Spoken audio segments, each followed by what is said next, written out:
Plus jamais, qu'on ne me dise plus jamais que Jean Dujardin n'est pas un des meilleurs acteurs de sa génération. Non mais sérieux, tu l'as vu, style de malade.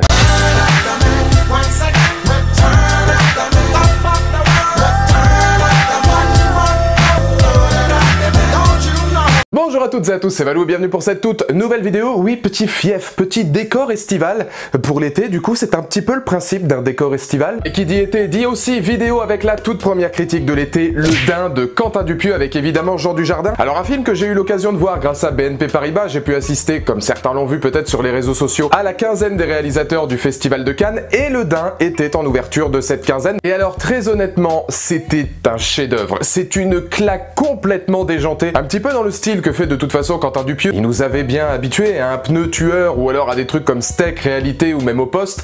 Il a un esprit déjanté. Et quand tu l'associes à Jean Dujardin et à sa qualité d'acteur qui tient le film pendant quasiment les 3/4 de l'œuvre, oui, ça a été une énorme surprise. Ce qui est vachement intéressant avec Le Dain, c'est que quand tu regardes bien la mise en place du système de la presse, ou même les différents entretiens, les interviews, tout ce qu'ils ont pu mettre sur les réseaux pour la promotion du film, tu sens que Dupieux et Dujardin, ils se sont éclatés à fond pour faire ce film-là, et ça se ressent. Et l'histoire, c'est celle de Georges, Jean Dujardin donc, qui plaque sa banlieue pavillonnaire du jour au lendemain pour s'acheter le blouson 100% d'un de ses rêves. Tout ça va vite virer à l'obsession et emmener une grande mise en abîme vis-à-vis du cinéma. Au niveau de la réal, ce qui est très intéressant, c'est que le film a été vu comme un premier film. Quentin Dupieux voulait faire ce film-là comme s'il tournait son premier long métrage, et ça se sent du début à la fin. Par les références, par la pellicule, par le grain du film aussi, qui, même s'il est tourné à l'heure actuelle dans un univers moderne, sonne très ancien vis-à-vis de la mise en abîme aussi du cinéma, puisque le personnage de Jean Dujardin se fera passer pour un réalisateur de film, mais avec une toute petite caméra, ce sera presque en fan footage, caméra embarquée. Il y a énormément de références au film de genre. C'est vrai qu'à ce niveau-là, tu pars sur un film quand même qui a un scénario assez incroyable de Jean Dujardin, donc Georges, qui veut uniquement et simplement tout plaquer pour aller s'acheter un blouson en daim. Et c'est cette personnification du blouson en daim dans ce film qui est monstrueuse. Faut savoir qu'on a eu la chance, juste avant la projection du Dain de Quentin Dupieux, d'avoir la présence de John Carpenter qui faisait l'ouverture de la quinzaine. John Carpenter, je n'ai plus besoin de le présenter, c'est The Thing, c'est Christine, c'est énormément de longs métrages fantastiques de science-fiction incroyables et énormément de références, et c'est pas étonnant puisque Quentin Dupieux l'a dit justement pendant la projection du film, il y a énormément de références vis-à-vis des films de science-fiction ou des films fantastiques de Carpenter. Ne serait-ce que la personnification, et c'est là moi en termes de mise en scène que ça m'a le plus bluffé, du blouson. Tu sais pas si à un moment donné l'antagoniste du film ça va finalement être Georges, Jean Dujardin, ou si c'est ce blouson même, un petit peu comme Christine où c'était l'histoire d'une voiture tueuse, ou même comme Rubber où c'était finalement un pneu tueur. Il y a des situations qui sont pour moi excellentes, c'est-à-dire que Georges, Jean Dujardin, va parler à son blouson,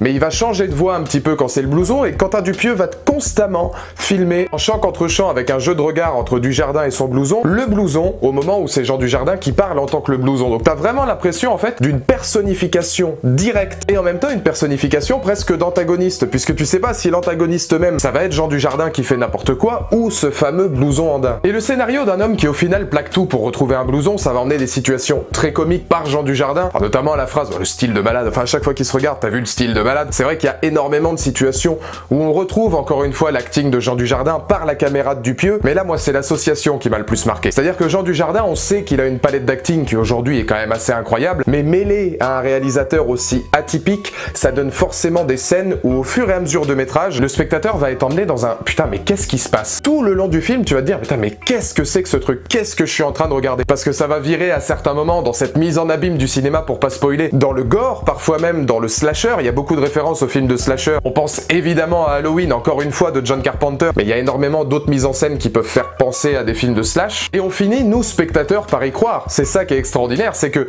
il y a un côté film dans le film où Jean Dujardin en tant que réalisateur, on va finir par complètement prendre parti pour Georges et se dire putain mais il a tout plaqué pour vivre dans un mensonge, pour vivre dans son rêve, mais qui finalement vivent dans un mensonge. Et on se demande, nous en tant que spectateurs, on est directement pris à partie dans l'histoire, jusqu'où est-ce qu'il va pouvoir aller dans ce mensonge-là, de faire croire qu'il est réalisateur vis-à-vis de toutes les personnes qu'il va rencontrer par la suite. Le personnage d'Adèle Haenel est vraiment génial dans ce style-là, puisqu'il y a un côté un petit peu syndrome de Stockholm vis-à-vis de l'amour de son ravisseur, etc. Parce que ça va tout de suite plonger un petit peu dans le côté un peu plus criminel au fil du récit. Ça part dans tous les sens, et c'est vrai qu'à à aucun moment tu te dis merde, qui est le véritable antagoniste? À quel moment Quentin Dupieux a suffisamment réussi à nous duper pour que nous-mêmes on se pose la question, qui tire les cordes du métrage? Est-ce que c'est Georges ou est-ce que c'est ce fameux blouson rondin? Moi j'ai trouvé cette personnification vraiment excellente parce que c'est rare d'avoir une mise en scène aussi soignée, un grain de pellicule très ancien. On dirait presque, encore une fois dans cette anecdote du premier film, t'as souvent l'impression en fait dans la manière dont il va poser sa caméra, dans la manière dont il va faire parfois des plans assez longs, on n'est pas jusqu'au plan séquence mais quand même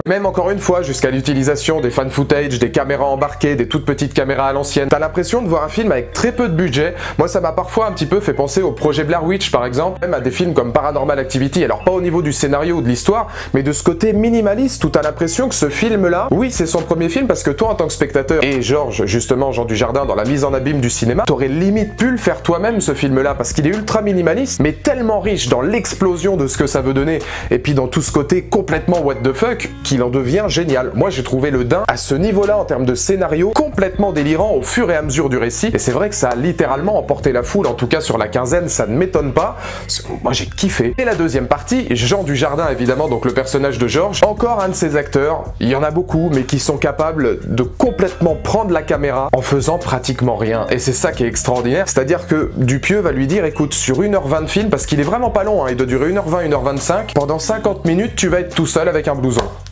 Et ta quartier libre. Dupieux a sélectionné Dujardin en se disant lui je le mets en roue libre, il fait ce qu'il veut et il va me donner quelque chose que j'ai envie de voir et que j'ai envie de ressentir. Et tu sens que Dujardin, il a ce projet qui lui tient à cœur énormément. Ça se ressent dans chacune de ses mises en scène, dans chacune de ses situations. Dans ce côté, je vais sombrer dans la folie, mais en te montrant que je suis totalement conscient que je suis fou. Et à ce moment-là, on peut se poser une question très intéressante. Est-il fou finalement dans Le Daim? Est-ce qu'il est complètement endoctriné par le blouson rondin? On peut encore une fois effectivement penser à Christine, où pour moi il y a énormément de signification là-dedans, puisque Christine va faire perdre la tête à des tas de gens. Alors moi, vous savez que c'est un de mes acteurs préférés, je vais voir tous ses films et en général je critique depuis les débuts de la chaîne tous les films de Jean Dujardin, en tout cas avec Jean Dujardin, parce que je trouve qu'il est peut-être sous-coté parce que beaucoup de gens le trouvent surcoté suite aux Oscars, The Artist, etc. Alors que pour moi, c'est un mec qui est capable de tout jouer. Tu le vois dans Les Petits Mouchoirs, tu le vois dans Brise de Nice, tu le vois dans The Artist, tu le vois dans Monuments Men, tu le vois dans Le Loup de Wall Street, tu le vois là dans Le Daim, Contre-enquête, tu le vois dans tous ces films-là. À un moment donné, je pense qu'il a atteint un standing